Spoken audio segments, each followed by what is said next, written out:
Hello, and welcome to today's tutorial on logging into FTP and FTP basics.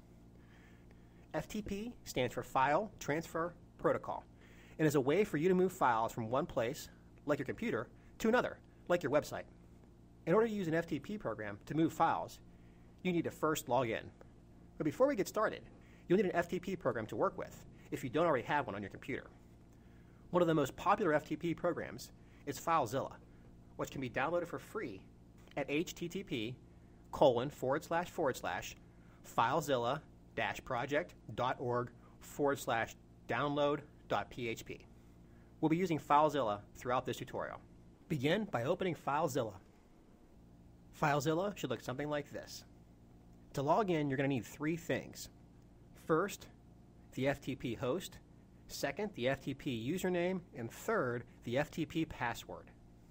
You received all three of these things in your BrainHost welcome email, which is right here.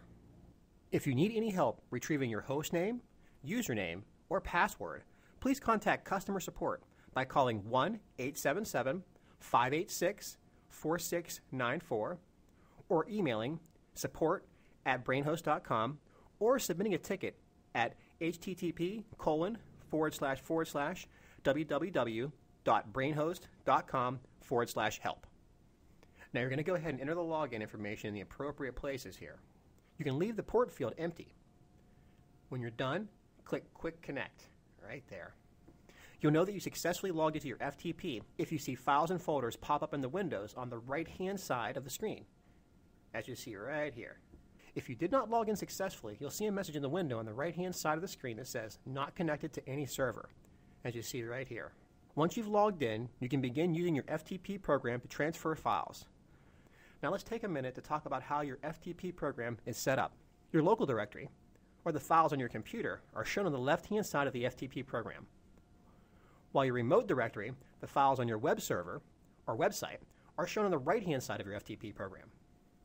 In order to transfer files from one place to another, all you need to do is click on the file you want to transfer from your computer, which will be on the left-hand side here, hold your mouse button down, and drag the file over to where you want to transfer it to. So we're just going to want to drop it over here at a general spot and release your mouse button once you have the file where you want it. When you transfer files, you'll see some transfer messages appear in a box at the bottom left-hand side of the screen here. Wait till all of your files have finished transferring before you exit out of the program. If you need any additional help or have any questions about logging into your FTP, please contact customer support. And that concludes our tutorial on logging into your FTP and FTP basics.